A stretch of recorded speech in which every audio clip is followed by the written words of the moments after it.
Ons lees vanoggend saam uit Lukas 16. U sal opmerk, Lukas 15 praat oor die gelykenis van die verlore skaap en die verlore muntstuk en die gelykenis van die verlore seun. En dan kom hy hier by die gelykenis van die oneerlike bestuurder. Jesus het vir sy disippels ook gesê, 'n ryk man het 'n bestuurder in diens gehad en die is by hom aangekla omdat hy sy geld verkwis het. Hy ontbied hom toe en sê vir hom, wat is dit wat ek van jou hoor? Gee verslag van jou bestuur van sake, want jy kan nie langer bestuurder wees nie. Die bestuurder dink toe by homself, wat moet ek nou doen? Want my werkgewer neem die bestuurderskap van my af weg. Vir hande arbeid sien ek nie kans nie, en om te bedel skaam ek my. Maar wag, nou weet ek wat ek sal doen, sodat daar mense sal wees wat my in hulle huise sal ontvang, as ek uit die bestuurderskap ontslaan is. Toe roep hy die skuldenaars van sy werkgewer een vir een en vra vir die eerste, hoeveel skuld jy my werkgewer? Hy antwoord, 100 vate olie. Toe sê hy vir hom, vat jou skuldbewys, gaan sit en skryf gou 50. Daarna vra hy vir 'n ander een, en jy, hoeveel skuld jy? Hy antwoord, 100 sak koring. En hy sê vir hom, vat jou skuldbewys en skryf 80. Die werkgewer het die oneerlike bestuurder geprys vir die slim ding wat hy gedoen het. Die mense van hierdie wêreld tree onder mekaar slimmer op as die mense van die lig. Dis nou Jesus se woorde. En ek sê vir julle, gebruik die oneerlike mammon om vir julle vriende te maak, sodat wanneer die geld nie meer kan help nie, hulle julle in die ewige wonings sal ontvang. Wie in die kleinste dinge betroubaar is ook in die groot dinge betroubaar. En wie in die kleinste dinge oneerlik is ook in die groot dinge oneerlik. As julle dan nie betroubaar is in die hantering van die oneerlike mammon nie, wie sal die ware rykdom aan julle toevertrou? As julle met 'n ander man se goed nie betroubaar is nie, wie sal dan iets aan julle gee om as julle eie te besit? Geen huisbediende kan vir 2 baase tegelyk werk nie, want hy sal of die een minder ag en die ander een hoër, of vir die een oor hê en die ander een afskeep. Julle kan nie God en mammon dien nie. Ek vra u aandag vir vers 8 en 9. Die werkgewer het die oneerlike bestuurder geprys vir die slim ding wat hy gedoen het. Die mense van hierdie wêreld tree onder mekaar slimmer op as die mense van die lig. En ek sê vir julle, gebruik die oneerlike mammon om vir julle vriende te maak, sodat wanneer die geld nie meer kan help nie, hulle julle in die ewige wonings sal ontvang.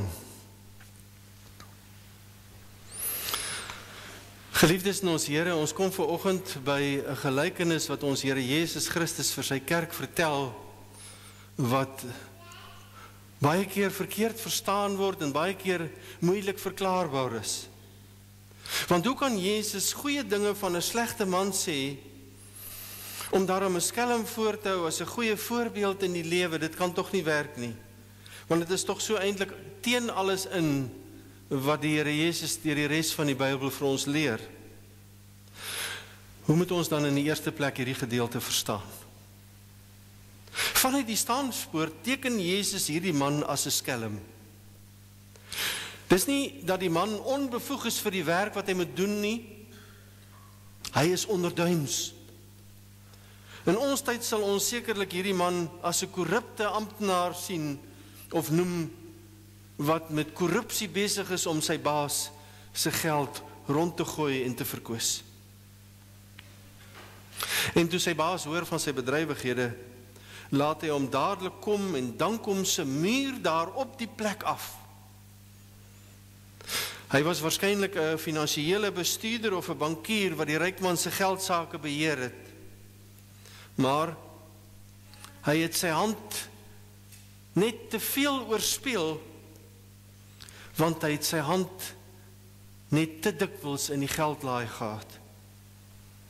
Alles is oor en verby vir hierdie oneerlike bestuurder. As die rykman sê dat hy verslag moet gee van sy bestuur van sake, beteken dit nie dat hy eers die boeke nou nog moet gaan audit nie, maar hy moet alles onder sy bestuur kom oorhandig. Sy werk stop hiermee, alles is verby. Hierdie oneerlike finansiële bestuurder het alles gehad. Daardie tyd het dit so gegaan dat so 'n groot bestuurder van 'n huishouding het as het ware van die tafel van die ryk man afgeleef. Hy sou ook saam met hom geërf het. Hy is as 'n seun van die gesin beskou. Hy het dus sy mags en sy vertrouensposisie geheel en al misbruik om vir homself te verryk. Van dis wat hy gedoen het, die wet is duidelik. Jy mag nie van jou mede-volksgenote rente vra of woekerwins vra nie. Die praktyk was baie keer anders gewees. Want rente is dikwels onder 'n dekmantel ingevorder. Veral die fariseërs het dit reg gekry om maniere uit te vind om die wet op die oog af juridies presies na te kom, maar moreel te oortree. Sodat daar op die oog af alles presies nagekom is, maar die hart van die wet is gruwelik verongeluk. Dit kon dalk ook deur die finansiële bestuurder gedoen gewees het. Hy kon die boeke gekook het. Jy weet mos, hoe gebeur dit baie keer? 'n Mens kan 'n bietjie 'n paar syfers heen skuif, hierdie kant toe of daardie kant toe, en dit kan baie mooi lyk of baie sleg lyk. Hy skuif dit rond, waarskynlik om by sy raamwerk in te pas. Hy het baie duidelik op 'n slinkse wyse die geldleners, as het ware met rente op hulle goedere belas, ver bo die belasbare persentasie. Nou 'n handige manier om die invordering van rentes te bedek, was dat die skulde in produkte of in goedere aangegee was. Dit is die skuld of die rentes is aangegee in koring of olyfolie of skape of bokke of iets dergeliks, wat jy dan nou nie in geldwaarde so voor jou kon sien op 'n staat nie. Kom ons sê, jy het byvoorbeeld R10.000 by hierdie man geleen. Dan die finansiële bestuurder jou belas met 'n 40% rente op hierdie bedrag. En dis weet ons is al klaar woekerwins. Dan moet jy in geldwaarde R4.000 rente betaal. Nou weet ons 'n skaap verkoop vandag omtrent vir R1.000, party van hulle 'n bietjie meer. So, jy kan R10.000 teruggee plus nog 4 skape. En dan wys dit mos nie op die boeke nie. Op die skuldbewys is natuurlik van rente geen melding gemaak nie. Maar die rente is teen 'n bepaalde koers bereken en bygetel by die geleende bedrag geld. In die geval van koring, iets wat nie maklik vervals kon word nie, is 25% koring bygereken by die geleende bedrag. En in die geval van maklik vervalsbare produkte soos olie is 70 tot 100% bygereken, omdat daardie geleende olie miskien dalk water bygegooi kan word of ander produkte. En so het hierdie bankier hom uitermate verryk uit die rykman se geld. Daarom kan 'n mens verstaan dat hy op die daad afgedank is, want hierdie rykman se goeie naam kom nie net in gedrang nie, maar hy is besig om onder die rykman se naam eintlik van die rykman te steel of van die armes te steel dan. En nou dat hy uitgevang is, bedink hierdie oneerlike bankier of bestuurder 'n slim plan. Hy laat die skuldbewyse van die rykman se skuldenaars vernietig word en hy stel heeltemal nuus op. Hy het in plaas van die rentes wat hy gevra het, dit laat aftrek, want kyk, dit was ons onregmatige rentes gewees. Nou kom hy en hy sê, jong, hoeveel skuld jy jou baas? R10.000 plus 4 skape. Nou maar, skryf daai 4 skape af. Betaal net die R10.000. En so bring hy eintlik hierdie skuld tot sy regmatige manier, wat van die begin af daar moes gewees het, sodat hierdie rekening onaanvegbaar reggestel is. Die skuldenaars is opreg dankbaar dat hulle soveel minder moet betaal. Want die ou wat 100 vate olie geskuld het, moet nou op sy skuldbewys die regte skuld inskryf sonder rente, wat hy eintlik maar moes terugbetaal het. En dit is die helfte minder. Net so moes die ou wat 100 sakke koring geskuld het op sy skuldbrief 80 sakke inskryf. En dit was die werklike skuld wat hy aangegaan het. Maar die skuldenaars het dit natuurlik nou nie geweet nie, né?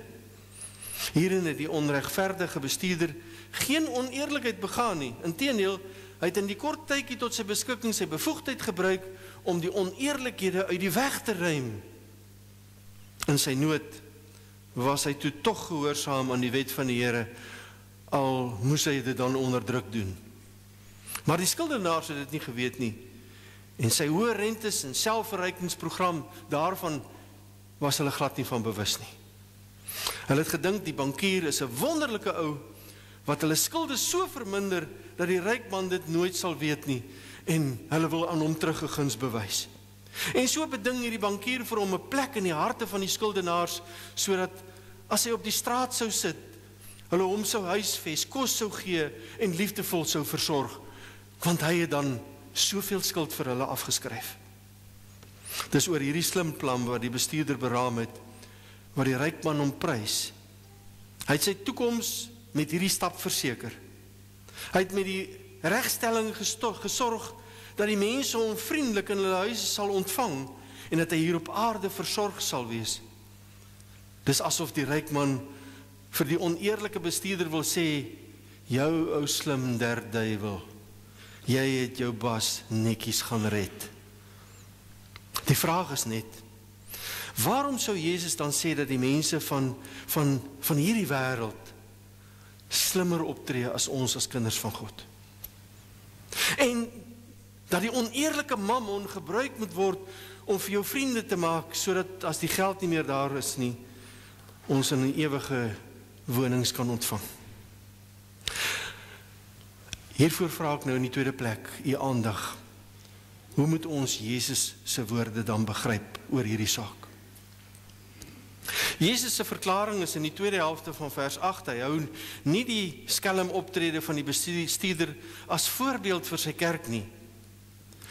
Moet juis nie sy slinksheid navolg nie, maar ja, kinders van die lig, dit is gelowiges, is ook ek en jy, behoort selfs beter planne te maak met hulle geld en goed as die wêreldlinge.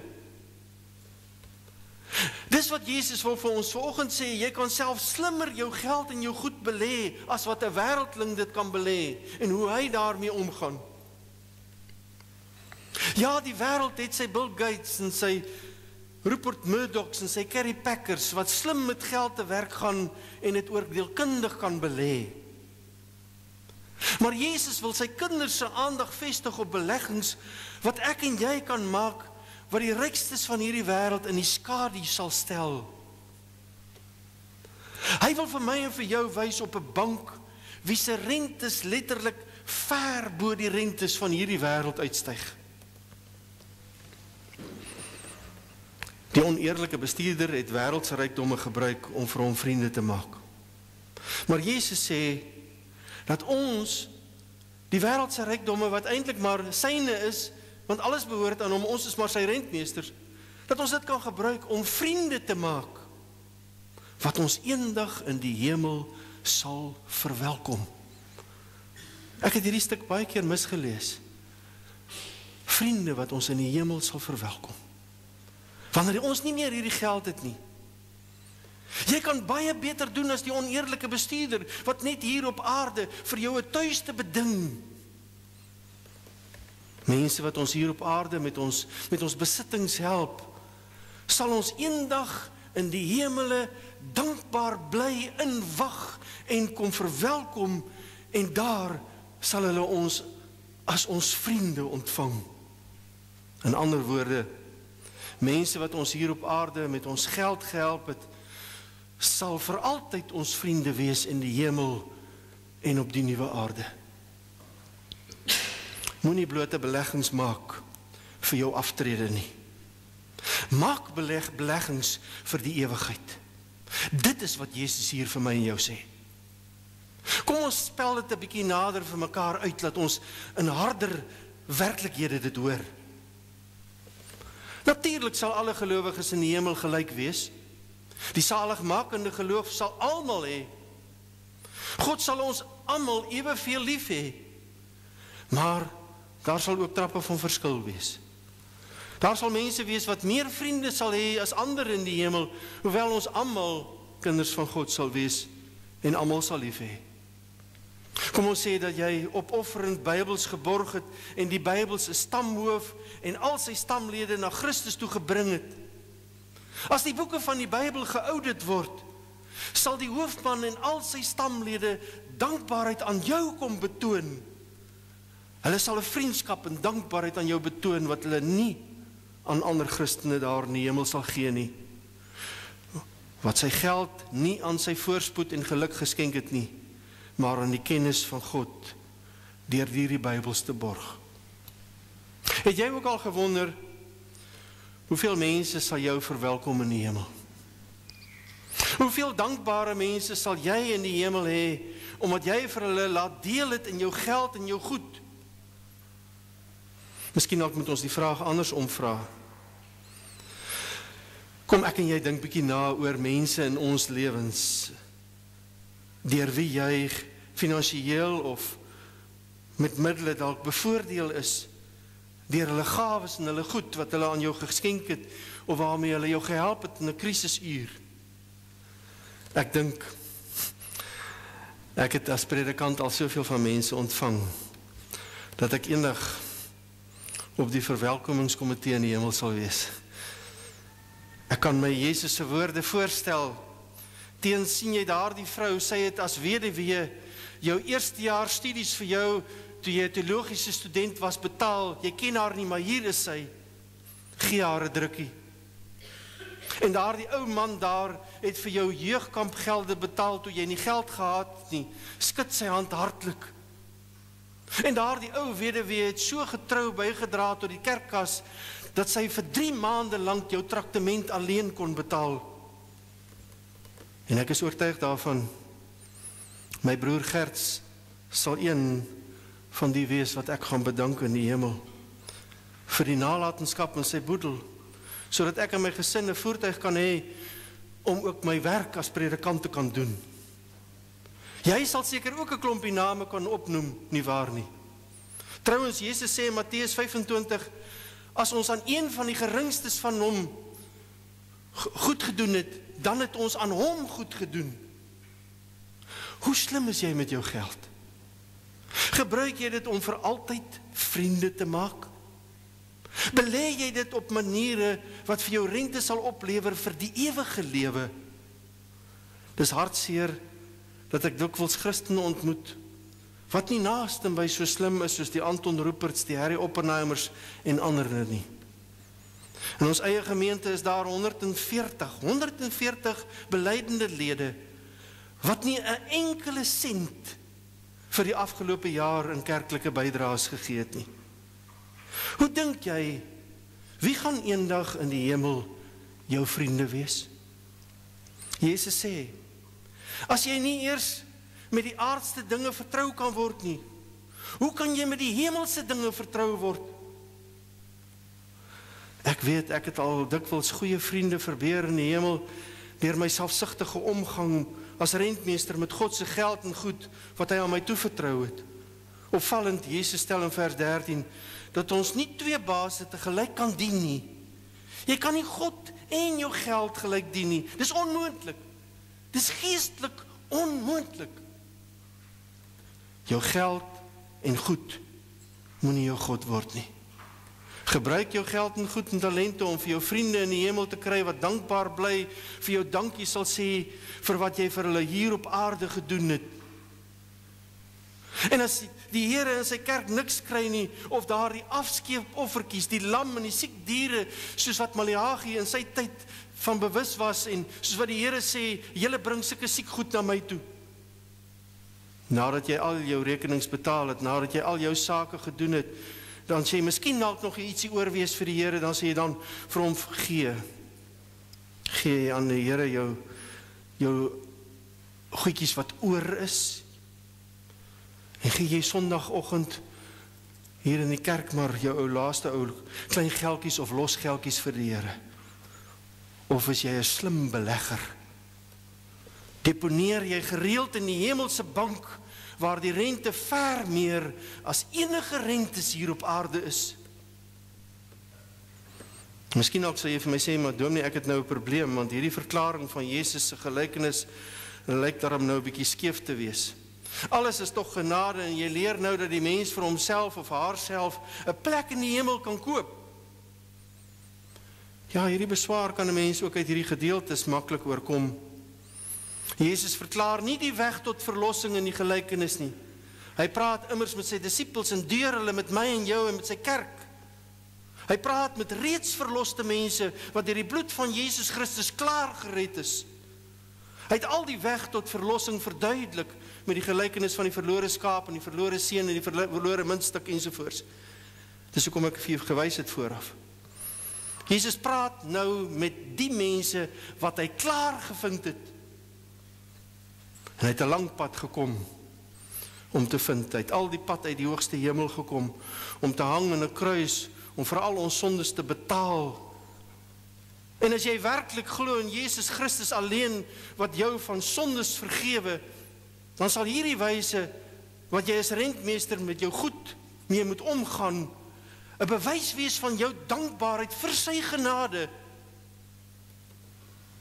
Hoe kan 'n oop hand verlosser dan 'n stywe, gebalde hand disipel hê?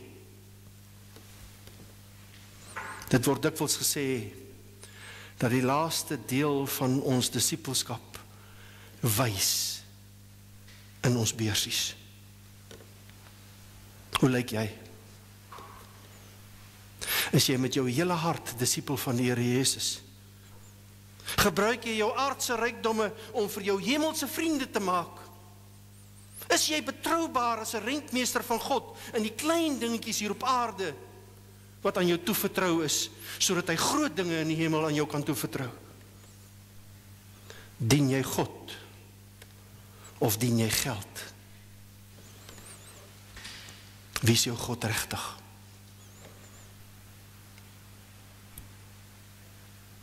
Amen. Hemelvader, u woord sny diep in ons harte vandag. U ruk ons om met hierdie woord.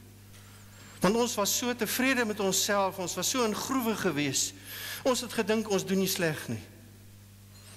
Totdat hierdie woord vanoggend ons stukken gesny het. En ons weet, ons staan voor u tot die dood toe skuldig. Gee dan, Here, dat ons opnuut in ons dankbaarheid voor u sal gaan lewe. In dankbaarheidsoffers bring. Van ons geld, en ons tyd, en ons energie, en van ons alles. Omdat ons so baie ontvang het, wil ons so baie gee. Omdat u liefde vir ons vanoggend weer oorloop, wil ons oorborrel in liefde vir ander om ons. Laat ons dan nie terughou nie, Here. Want ons deponeer by u in die hoogste hemel. Gee dan dat ons ryk sal erf. Ons bid hierdie dinge ter wille van Christus Jesus ons Here. Amen.